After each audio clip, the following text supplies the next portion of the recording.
حاضرین گرامی قدر، بات کو مختصر کرتے ہوئے میں یہ بات آپ کے سامنے گنانا چاہوں گا. آپ اس بات کو کوئی ہوائی بات ہی نہ سمجھیں. وہ جو تنظیمیں جماعتیں کام کر رہے ہیں، خود ہماری اپنی جماعت اور جمعیت کو بھی سامنے رکھ کر میں کہوں، ان کو ماضی قریب کی شیخ الاسلام محمد بن عبد الوہاب رحمۃ اللہ علیہ، سعودی عرب کی جو موجودہ حکومت ہے، اس کی جو آج جو یہ ترقی ہے، ساری دنیا میں اس کی جو حیثیت ہے، آپ اسے تاریخی ایسی مثال کے طور پر اپنے سامنے رکھیں. جہاں توحید پر محنت ہوئی، تعلق باللہ پہ محنت ہوئی، تو اللہ تعالیٰ نے نہ صرف یہ کہ معاشرے کو ان کے سدھار دیا، سنوار دیا، بلکہ دنیا کی ساری نعمتوں کا محور اور مرکز اللہ تعالیٰ نے ان کو بنایا ہے. آج بھی ان کی دنیاوی زندگی دنیا کے بہترین قوموں والی زندگی آپ کو نظر آئے گی. اللہ کے بندو، اللہ کی توحید پہ محنت کرو. اور آج وقت ختم ہو رہا ہے، 2 منٹ میرے پاس باقی ہے. ان 2 منٹ میں ایک بات کہہ رہا ہوں. میری اس حاضری سے آپ نے کوئی اور چیز یاد نہ بھی رکھی، میری اپنی اس گفتگو، اس حاضری سے آپ نے کوئی اور بات یاد نہ رکھی، تو کم سے کم یہ 2 منٹ کی بڑی اہم بات آپ کو یاد رکھنی چاہیے. میری درخواست ہے جمعیت اہل حدیث جموں و کشمیر کے اہل علم اور ذمہ داروں سے کہ بھائیو، شرک کی تردید پہ ہم کام کرتے ہیں، توحید کا معنی و مطلب سمجھانے پہ ہم کام کرتے ہیں. یہ ہونا چاہیے کہ یہ بنیاد ہے. لیکن مجھ ناچیز کی ایک رائے، طالب علمانہ رائے آپ اہل علم کے سامنے رکھنا چاہتا ہوں کہ سچ تو یہ ہے کہ اللہ تعالیٰ کے سچے تعارف، اللہ تعالیٰ کی توحید اسماء و صفات پر ہم نے کما حقہ محنت نہیں کی. اللہ تعالیٰ کا تعارف کرواؤ، دنیا والوں کے سامنے اللہ تعالیٰ کا تعارف رکھو. اللہ کے اسماء حسنہ، اللہ تعالیٰ کی صفات علیہ، اور ان اسماء حسنہ کا ہماری اور آپ کی زندگیوں سے تعلق، ہماری اور آپ کی زندگی پر اس کے اثرات اتنا عظیم اور اتنا اہم موضوع ہے کہ بہت حد تک ہمارے سماج میں اس کی طرف سے غفلت پائی جاتی ہے. یقین مانو اللہ کے بندو، اللہ کی توحید اسماء و صفات میں اگر ہم ڈوبنے لگے نا، تو پھر اللہ سے ایسی محبت ہوگی کہ شرک سے خود بخود نفرت ہو جائے گی. شرک کو سمجھانے، شرک کی رد کے لیے دلائل پیش کرنے سے زیادہ اہم یہ ہے کہ اللہ تعالیٰ کے سچے اور صحیح تعارف کو زیادہ سے زیادہ عام کروانے پہ محنت کرو. اور اس کی بنیاد یہ ہو کہ اللہ تعالیٰ کے اسماء حسنہ اور اللہ تبارک و تعالیٰ کے صفات علیہ کو تفصیل سے پڑھا کرو، سمجھا کرو، سمجھایا کرو. اس میں کیا معنی ہے، کیا مطلب ہے، ان صفات کا مظاہرہ یا مظہر ہماری اور آپ کی زندگی میں کہاں کہاں دیکھنے کو ملتا ہے. یقین کرو اسماء و صفات کی باریکیاں، وہ جو اختلافی نوعیت کے مسائل، ان سے ہٹ کر تربوی ناحیے سے اگر اس پر ہم نے محنت کی، اللہ تعالیٰ سے تعلق مضبوط کرنے میں اتنا غیر معمولی اثر اس کا آپ کو اور ہم کو دیکھنے کو ملے گا کہ یہ تجربے ہی سے سمجھ میں آ سکتا ہے. حاضرین گرامی، والصلاة والسلام على اشرف الانبیاء والمرسلین وعلى آلہ واصحابہ اجمعین ومن تبعهم بإحسان إلى يوم الدين. يا أيها الذين آمنوا اتقوا الله حق تقاته ولا تموتن إلا وأنتم مسلمون. يا أيها الناس اتقوا ربكم الذي خلقكم من نفس واحدة وخلق منها زوجها وبث منهما رجالا كثيرا ونساء واتقوا الله الذي تساءلون به والأرحام إن الله كان عليكم رقيبا. يا أيها الذين آمنوا اتقوا الله وقولوا قولا سديدا يصلح لكم أعمالكم ويغفر لكم ذنوبكم ومن يطع الله ورسوله فقد فاز فوزا عظيما. أما بعد، فأعوذ بالله من الشيطان الرجيم. بسم الله الرحمن الرحيم. الذين آمنوا ولم يلبسوا إيمانهم بظلم أولئك لهم الأمن وهم مهتدون. ذی وقار صدر محترم، ذمہ داران جماعت و جمعیت، معزز علماء کرام، بزرگوں، نوجوان بھائیوں اور پردہ نشین خواتین اسلام، میرے لیے یہ بڑی ہی مسرت اور شادمانی کا موقع ہے کہ میں ایک لمبے وقفے کے بعد آپ حضرات و خواتین کے درمیان حاضر ہونے کا شرف حاصل کر رہا. کشمیر کا علاقہ اپنی سردی کے حوالے سے جانا جاتا ہے، لیکن میری ہر زیارت اور ہر آمد میں میں نے آپ کی طرف سے ہمیشہ گرم جوش محبت ہی کو مہمان نوازی کے سب سے نمایاں پہلو کے طور پہ پایا ہے۔ آپ بھائیوں کی محبتیں اور آپ ذمہ داران کی عنایتیں اتنی ہیں کہ دل یہ کرتا ہے کہ آپ کی ہر دعوت کو قبول کیا جائے۔ آپ میں سے بہت سارے بھائی انفرادی طور پر بھی دعوت دیتے ہیں، لیکن کچھ تو مجبوری ہوگی، یوں ہی کوئی بے سبب بے وفا نہیں ہوتا۔ اللہ کی مرضی کہ اللہ تعالیٰ نے ایک وقفے کے بعد حاضر ہونے کا موقع دیا۔ میں اس موقع پر ان تمام کا شکریہ ادا کرتا ہوں، ان ذمہ داران کا، ان بھائیوں کا جنہوں نے مجھے اس موقع پر یاد کیا، اور دعا کرتا ہوں کہ اللہ تعالیٰ ہماری یہ محبتیں اس کی خاطر تادم حیات قائم و دائم رکھے، اور روز قیامت ہم اور آپ کو ایک ساتھ اکٹھا فرمائے عرش کے سائے تلے بھی اور جنت میں بھی، آمین۔ حاضرین گرامی قدر، مختصر سے وقت میں ایک بڑے ہی اہم عنوان پر مجھے گفتگو کرنی ہے۔ میرے سامنے عنوان ہے اصلاح امت میں تعلق باللہ کا کردار۔ بھائیو، تعلق باللہ جسے کہتے ہیں وہ توحید کے کمال کا درجہ ہے۔ اللہ تبارک و تعالیٰ نے ہم اور آپ کو پیدا کیا تو ہماری اور آپ کی زندگی کو ایک مقصد عطا فرمائے۔ اللہ نے کہا وَمَا خَلَقْتُ الْجِنَّ وَالْإِنسَ إِلَّا لِيَعْبُدُونَ، میں نے جن و انس کو پیدا ہی کیا اس لیے کہ وہ میری عبادت کریں۔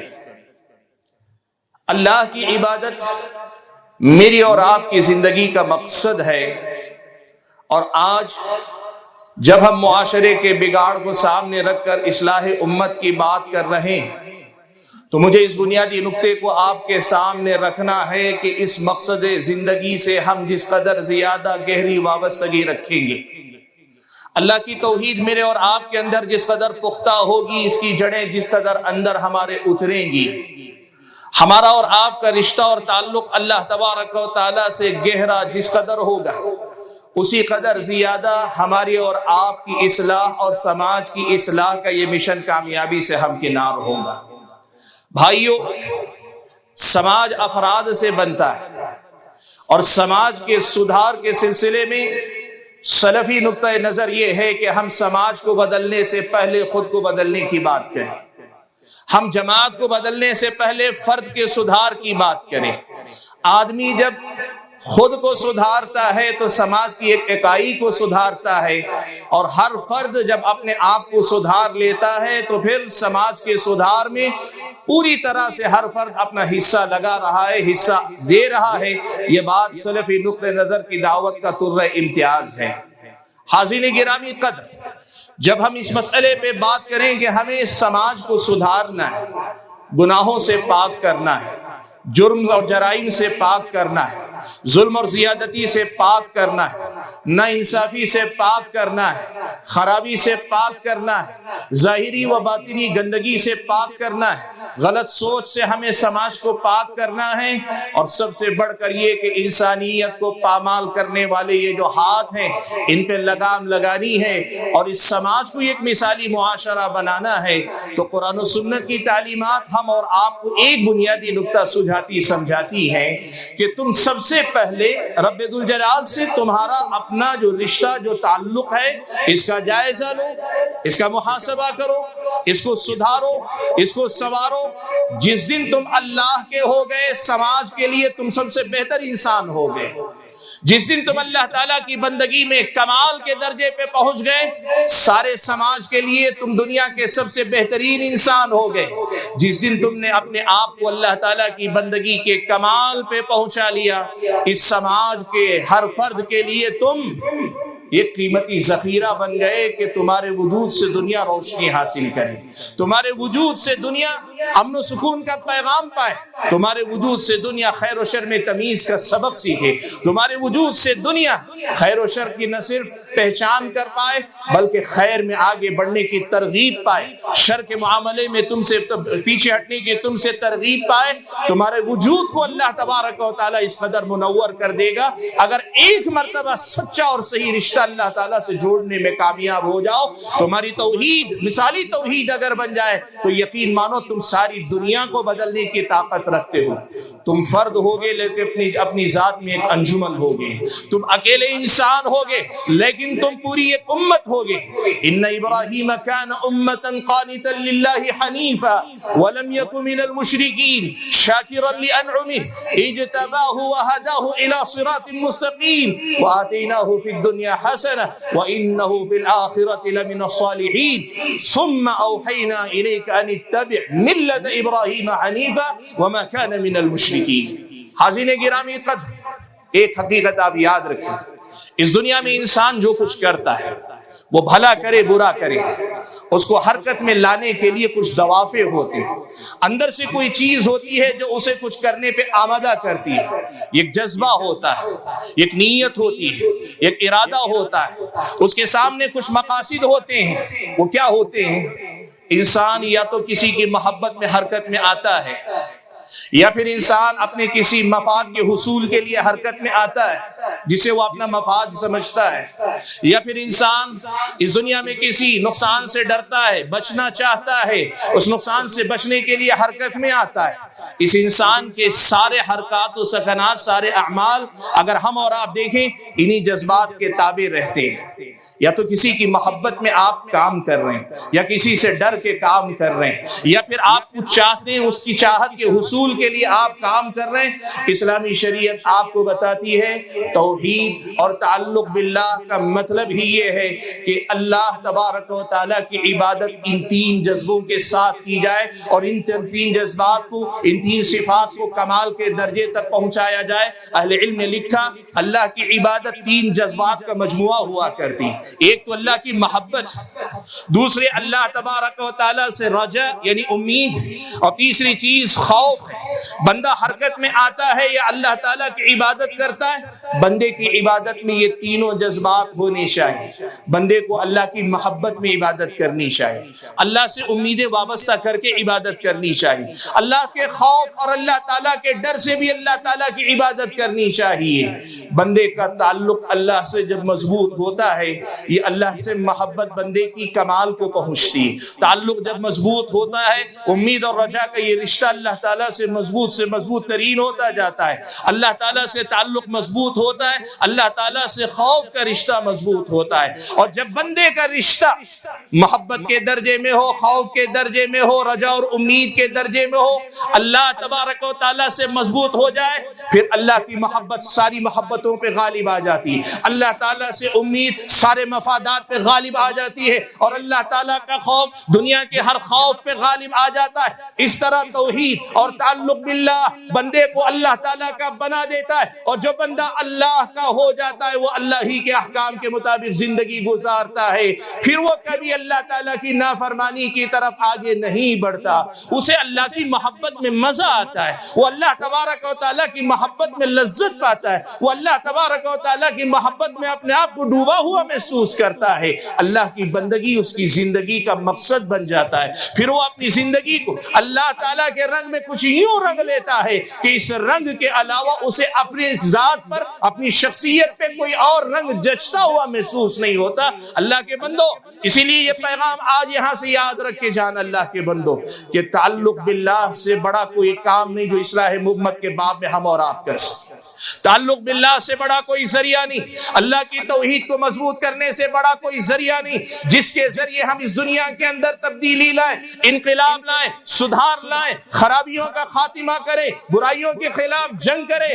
اس کے لیے اللہ تبارک و تعالیٰ کے تعلق سے بڑا کوئی ذریعہ نہیں، اس سے بہتر کوئی وسیلہ نہیں، اس سے زیادہ ضمانت والا، کامیابی سے ہم کنار کرنے والا کوئی راستہ نہیں۔ اس حقیقت کو اپنے دل و دماغ میں بٹھا کر جاؤ۔ بھائیو ہم اپنی اصلاح خود کرنا چاہتے ہیں، محنت اپنے آپ پہ کرو کہ ہر گزرتے دن کے ساتھ میرا رشتہ اللہ تعالیٰ سے مضبوط تر ہونا چاہیے۔ اللہ کی قربت، اللہ کی نزدیکی، اللہ تبارک و تعالیٰ کے قرب کا تجربہ دن دوگنی رات چوگنی ہمارے اندر ترقی کرنا چاہیے۔ یہ میری اور آپ کی اصلاح کی بنیاد ہے۔ میں سب سے پہلے اپنے اللہ سے اپنے رشتے کا جائزہ لوں، اور اگر ہم سماج کے سدھار کی بات کرتے ہیں تو پھر یہ بھی یاد رکھو، سماج کو سدھارنے کے لیے بھی سماج کے افراد کا، ہر فرد کا اللہ تبارک و تعالیٰ سے رشتہ جوڑنے کی کوشش کرو کہ یہی کامیابی کی ضمانت ہے۔ بھائیو یہ اصولی اور بنیادی بات اگر آپ نے سمجھ لی ہے تو ذرا آئیے ہم کتاب و سنت کے ان نصوص کی طرف چلتے ہیں جہاں ہماری رہنمائی کی گئی ہے کہ اصلاح امت کا کام ہو، انسانیت کی خدمت کی بات ہو، یا پھر اس دنیا کے اندر ایک بہتر معاشرہ قائم کرنے کی بات ہو، یا پھر یہ کہ اس دنیا کے اندر برائیوں کے خاتمے کی ایک مشن ہو، ہم اور آپ اصلاح کے علم بردار بننا چاہتے ہیں۔ قرآن و سنت میری اور آپ کی کیا رہنمائی کرتے ہیں؟ سبحان اللہ، اگر ہم اور آپ قرآن و سنت کو پڑھ کر دیکھیں نا تو قرآن و سنت میں ہم اور آپ کو یہ سکھایا بتلایا گیا ہے کہ پیارے نبی صلی اللہ علیہ وسلم کو اللہ تعالیٰ نے جس سماج اور معاشرے میں بھیجا تھا وہ سماج مشرکوں کا تھا، غیر اللہ کی عبادت میں ڈوبا ہوا تھا، بت پرستی میں ڈوبا ہوا تھا، اور اس بت پرستی میں ڈوبے ہونے کے ساتھ ساتھ اس سماج کے اندر بڑی خرابیاں تھیں، اس سماج کے اندر بڑی برائیاں تھیں، اس سماج کے اندر بہت ساری خرابیوں نے اپنے پنجے گاڑ رکھے تھے۔ اللہ کے نبی صلی اللہ علیہ وسلم آپ کی بعثت سے پہلے کے زمانے کو آج بھی ہم زمانے جاہلیت کہتے ہیں، آج بھی ہم اسے جاہلیت کا دور کہتے ہیں، آج بھی ہم یہ کہتے ہیں کہ اس دور کا انسان پوری طرح اپنی انسانیت پہ باقی نہیں رہ گیا تھا، وہ کئی معاملات میں انسانیت کے درجے سے گر کر حیوانوں کے درجے میں آ گیا تھا۔ آج بھی ہم کہتے ہیں اس بگڑے سماج کو، اس اجڑے سماج کو، اس اللہ تعالیٰ سے دور گئے سماج کو، یا پھر یوں کہیے کہ انسانیت کے درجے سے گرے سماج کو اللہ کے نبی نے سدھارا، اللہ کے نبی نے سنوارا، اللہ کے نبی صلی اللہ علیہ وسلم نے ان کی تربیت کی، اللہ کے نبی صلی اللہ علیہ وسلم نے ان کو بنایا، اللہ کے حکم سے کیسے بنایا آپ جانتے ہیں۔ پوری 23 سالہ نبوی زندگی میں، پوری 23 سالہ نبوی مشن والی آپ کی اپنی زندگی میں آپ نے کیا کیا؟ 13 سال تک 3 بنیادی عقیدوں پہ آپ نے کام کیا، توحید، رسالت، آخرت۔ مکی سورتوں کا یہ مرکزی موضوع تھا۔ اللہ کے نبی صلی اللہ علیہ وسلم نے توحید کے پیغام کو 13 سال تک پوری مضبوطی کے ساتھ مکی زندگی میں لوگوں میں عام کیا۔ پھر آپ صلی اللہ علیہ وسلم مدینہ چل کر آئے۔ جب اللہ کے نبی مدینہ پہنچے 10 سال آپ نے وہاں گزارے۔ عام طور پر اہل علم یہ بات کہا کرتے ہیں یہاں احکام، شریعت، عبادات، اخلاق، سیاست، معاملات، کردار، یہ ساری تعلیمات اسلامی شریعت کی مدینے میں نازل ہوئی۔ لیکن 2 باتیں میں آپ کے سامنے کہوں۔ پہلی بات تو یہ کہ مدینہ میں یہ ساری تعلیمات توحید کی اسی دعوت کے ساتھ رہی۔ توحید کی دعوت کا تسلسل مدینے میں بھی برابر جاری رہا، توحید کی دعوت کا یہ تسلسل برابر جاری رہا۔ اللہ کے نبی نے ان احکام کی پابندی کروائی تو تعلق باللہ کی ان بنیادوں کو مسلسل سیراب کرتے رہے، مسلسل تقویت دیتے رہے، اور ساتھ میں آپ نے کام کیا۔ اور اس سے آگے بڑھ کر ایک بڑی بات آپ کے سامنے کہوں، بھائیو یہ نہ سمجھو کہ عقیدہ ایک ہے، عمل ایک اور چیز ہے، عقیدہ الگ ہے، عمل ایک اور چیز ہے۔ اگر آپ ایسا سمجھتے ہیں تو آپ کا ہمارا سمجھنا غلط ہے بھائیو۔ آپ اگر دیکھیں عمل حقیقت میں اسی عقیدے کا عملی مظاہرہ ہے، عقیدہ اسی عقیدے توحید، اسی تعلق باللہ کی تصویر ہے۔ بندے کا عقیدہ اس کے عمل میں نظر آتا ہے، بندے کا اللہ تعالیٰ سے رشتہ اس کے عمل میں جھلکتا ہے، بندے کا اس کے رب سے رشتہ اس کے اپنے عمل میں نظر آنا چاہیے۔ یہی اسلامی شریعت کی تعلیم ہے۔ اور اگر آپ اس نقطے کو سمجھ پا رہے ہیں تو پھر یوں سمجھیے مدینے کی 10 سالہ زندگی بھی اللہ کے نبی نے تعلق باللہ اور توحید کی مضبوطی پر ہی اللہ کے نبی نے کام کیا۔ آپ دیکھو صحیح بخاری و مسلم کی ایک حدیث صرف آپ کے سامنے پیش کروں، اللہ کے نبی نے کیا فرمایا۔ اللہ کے نبی گنا رہے وہ اعمال جو اخلاق کے باب سے، جو لوگوں کے عملی احکام سے متعلق تعلیمات، لیکن اس کا سیاق دیکھو، اس کو بتانے کا اسلوب دیکھو۔ اللہ کے نبی نے فرمایا، حضرت ابو ہریرہ رضی اللہ تعالیٰ عنہ راوی ہیں، اللہ کے نبی نے فرمایا من کان یؤمن باللہ والیوم الآخر فلیقل خیرا او لیصمت ومن کان یؤمن باللہ والیوم الآخر فلیکرم جارہ ومن کان یؤمن باللہ والیوم الآخر فلیکرم ضیفہ. اللہ کے نبی صلی اللہ علیہ وسلم بولو تو اچھا بولو یا خاموش رہو، مہمان کی عزت کرو، اپنے پڑوسی کی تکریم کرو. یہ وہ تعلیمات ہیں جنہیں ہم اخلاقی تعلیمات کہتے ہیں. لیکن اللہ کے نبی اخلاقی تعلیمات کو سمجھانے کے لیے حوالہ دے رہے ایمان باللہ کا، تعلق باللہ کا، کہ جو اللہ اور آخرت کے دن پر ایمان رکھتا ہو اس کو چاہیے کہ بولے تو اچھا بولے، اس کو چاہیے کہ اپنے مہمان کی تکریم کرے، اس کو چاہیے کہ اپنے پڑوسی کی عزت کرے. اور دوسری روایت میں الفاظ یوں بھی آئے من کان یؤمن باللہ والیوم الآخر فلا یؤذی جارہ، جو اللہ اور اس کے اللہ پر اور آخرت کے دن پہ ایمان رکھتا ہو وہ اپنے پڑوسی کو تکلیف نہ دے. مطلب کیا ہوا؟ یہ خوبیاں آئیں گی اس وقت جب بندے کا تعلق باللہ مضبوط ہوگا. یہ خوبیاں بندے کے اندر آئیں گی اس وقت جب بندے کی توحید مضبوط ہوگی. اللہ کے بندو، پیارے نبی صلی اللہ علیہ وسلم نے اسی توحید کو، اسی تعلق باللہ کو اپنی دعوت کا مرکز اور محور بنا کر آپ نے کام کیا تو اس کی برکت کیا نظر آئی معلوم ہے آپ کو؟ شاعر نے کہا خود نہ تھے جو راہ پر اوروں کے ہادی بن گئے، خود نہ تھے جو راہ پر اوروں کے ہادی بن گئے، کیا نظر تھی جس نے مردوں کو مسیحا کر دیا. وہ صحابہ جن کو دنیا تحقیر کی نظر سے دیکھتی تھی، تذلیل کی نظر سے دیکھتی تھی، غیر متمدن، غیر مہذب سمجھتی تھی، اللہ کے نبی صلی اللہ علیہ وسلم کے اسی اسلوب تربیت، اسی انداز تربیت جس کا مرکز و محور توحید اور تعلق باللہ تھا، جب آپ نے ایسی تربیت کی تو دنیا نے انہی اونٹ چرانے والوں سے تہذیب کے سبق سیکھے، انہی اونٹ چرانے والوں سے تمدن کی بنیاد پڑی. ایک ایسا تمدن کے 1450 سال گزر جانے کے بعد آج بھی انصاف پسند لوگ گواہی دیں گے کہ اس سے بہتر تمدن اور تہذیب کی بنیاد شاید دنیا کو مل پائے. حاضرین گرامی قدر، میں آپ کے سامنے جو بات واضح کرنا چاہ رہا ہوں وہ یہ کہ بھائیو، تعلق باللہ اللہ تعالیٰ کا بہت بڑا سرمایہ، بہت بڑی دولت. یہ اللہ کی توحید ہی ہے کہ جس سے اصل میں حقیقی تبدیلی میرے اور آپ کے اندر آئے گی.